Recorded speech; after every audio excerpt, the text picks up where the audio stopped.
Hey there, friends. So I'd mentioned I was going to talk about the Devendra Banhart session, which I will in the near future, because that one was a great example of being ready for anything and taking all your gear with you that you can play anyway. But we'll get to that at some other point, because it reminded me of one of my favorite sessions, because it was for one of my dearest friends, and I had been dying to work with him because he had only had the best producers that I really admired, worked with him in his career, and he's like a brother to me, and had really a lot of success. And we came up in the New York scene together, and he was the first one to really break out. It's inarguable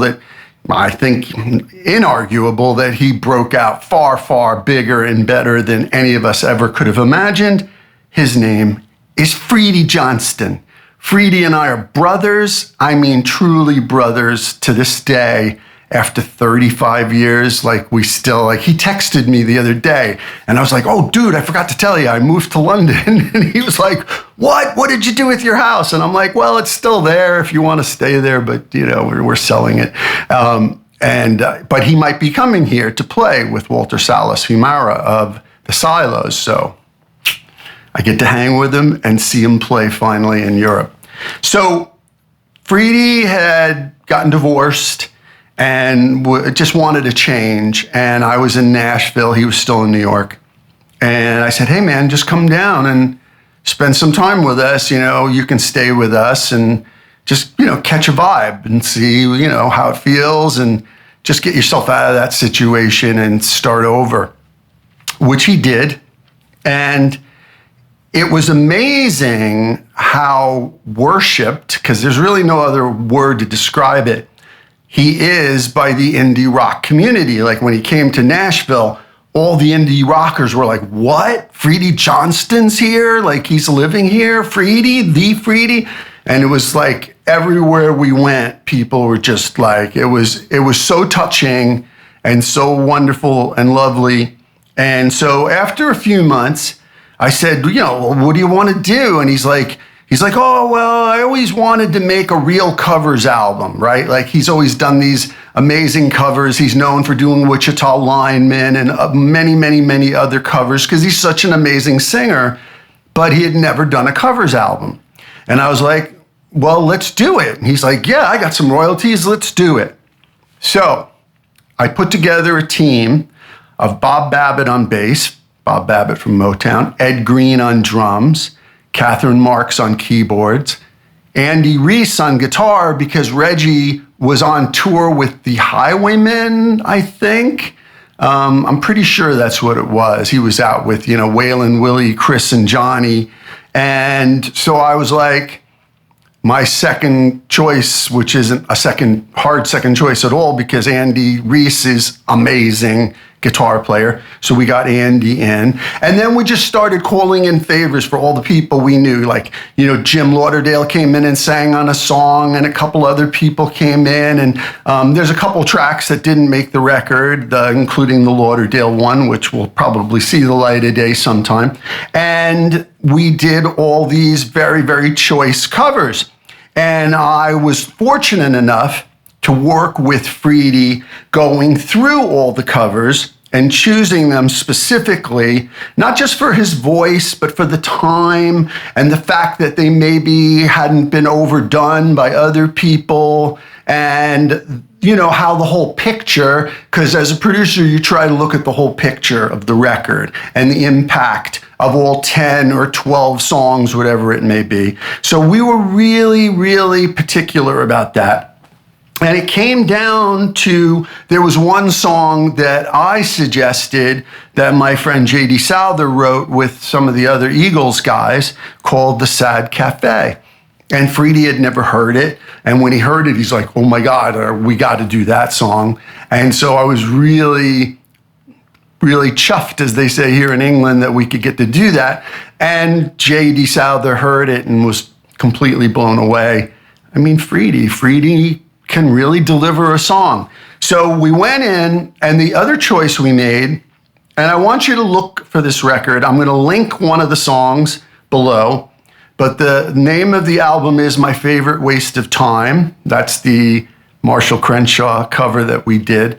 But there's some amazing covers. We did Bus Stop, we did Let 'Em In by Paul McCartney, and just like there's a Tom Petty cover, and it's just incredible. Like, I'm really, really proud of it. But the proudest moment of the record for me was also one of the more nervous moments. We're right near the end, and Freedy looks at me and goes, "Hey man, the Marshall Crenshaw song, it's perfect, except the guitar solo, it's a little too, Steely Dan for me, And I don't take Steely Dan as an insult, but, I knew what he meant. And he's like, it needs a little New York. It needs some New York, Ed. He's like, give me some New York. So I was like, okay. To me, Andy Reese, I can't play better than Andy Reese, but I can bring the New York. I can bring the rock. So literally, I was over at Bob Olson's. He was mixing it, and we were right there, right at the end. And I said, Bob, Freedy's not entirely happy with this solo. And he's like, well, what do you want to do? And I said, well, I brought my telly. Let's just plug in. So I literally plugged in direct and tore off one of the best things I've ever played and will never play again. It was one take, which is in the spirit of the album, by the way, because Freedy did all the vocals live. Yeah, that's right. The only things that were overdubbed on this record, and that's another reason I want you to hear it, the only things that were overdubbed were the background vocals. Everything else was live, all the instrumentation and all of Freedy's vocals. So I plugged in. I had no idea what I was going to do, and I was like, Bob, press record. And I just, I just went crazy. I brought the New York. I just did what I knew. And yet I had to be in the pocket, and I had to fit, these amazing musicians and have it feel right. And it was just perfect. I knew it was perfect when I played it. I'm glad Freedy felt the same way. But it was one of those moments that I'm most proud of in my career, not just as a producer, but as a guitar player for sure. Because, I jammed from the solo out. I'm just blowing. And I have no idea what I did. I mean, I'm being melodic and I'm giving it some attitude, and I'm doing like cross picking, Nashville pick, after the solo.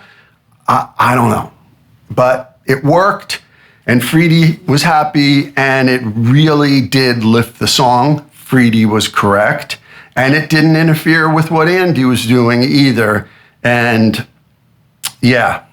That was a moment, and I'll be very, very proud of that till the day I die. But listen to the album My Favorite Waste of Time by Freedy Johnston. There'll be some of your favorite songs on there, and they were very carefully chosen and very carefully arranged and slightly rearranged and made his own. And he's done very well with that record. That record sold very well. I think he had to repress it at one point because people love it. And I hope that the full band version of Wichita Lineman and Lonesome Fugitive, the Merle Haggard song we also did, I hope those see the light of day at some point because they were great too.